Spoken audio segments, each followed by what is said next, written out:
ये question CBSE 2024 का है।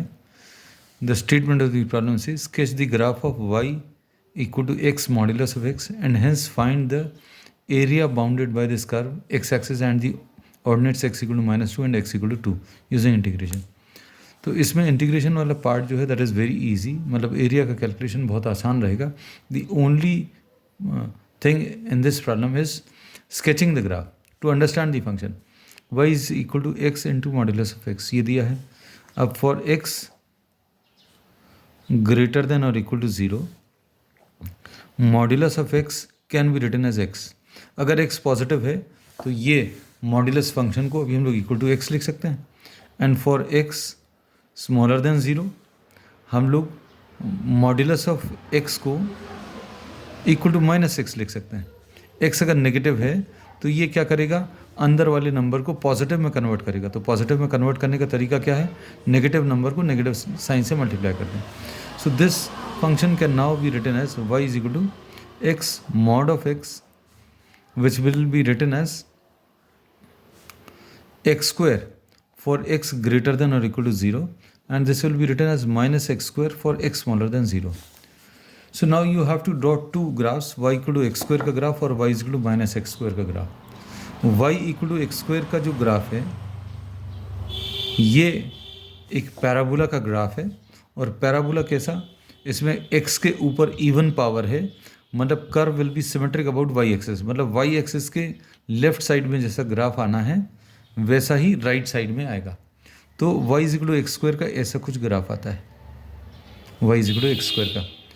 दिस इज सिमेट्रिक, x के ऊपर इवन पावर मतलब symmetric about y axis, y axis के राइट साइड पे जैसा है वैसे ही लेफ्ट साइड पर आएगा। y equal to -x square का ग्राफ कैसा रहेगा, इसका जस्ट नेगेटिव, मतलब इसका ग्राफ जो है ऐसा कुछ आना है।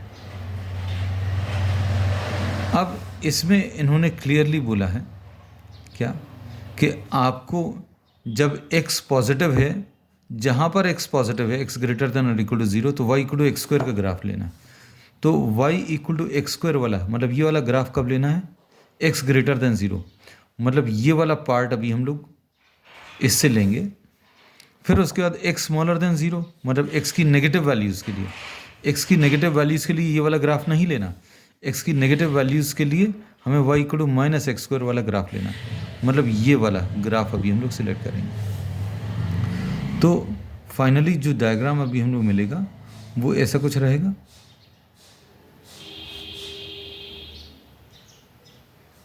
This will be the type of graph which will be having.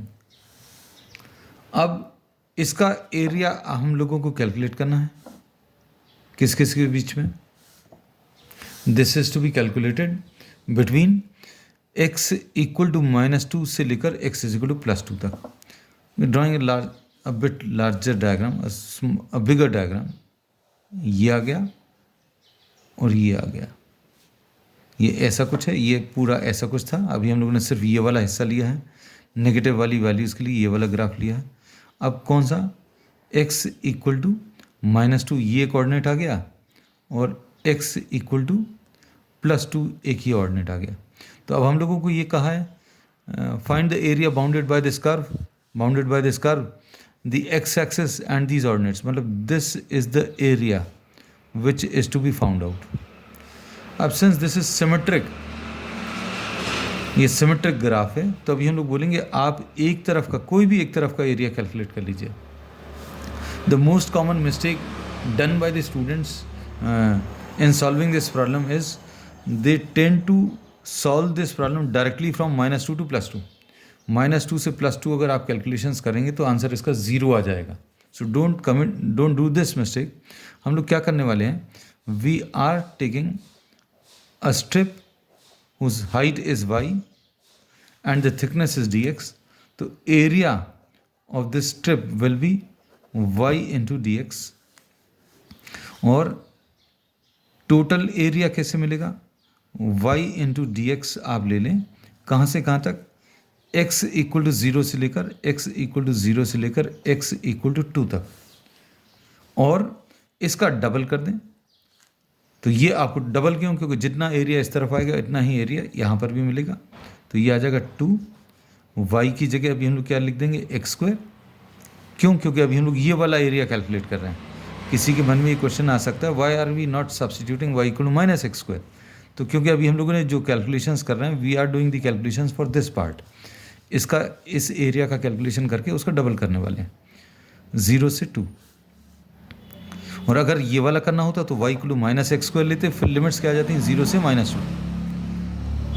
अब इसमें एक्स स्क्वायर का इंटीग्रेशन कितना आ जाएगा, एक्स क्यूब डिवाइडेड बाय 3। हमने जैसा पहले बोला था कि इंटीग्रेशन वाला पार्ट जो है वो बहुत ज़्यादा टफ नहीं है।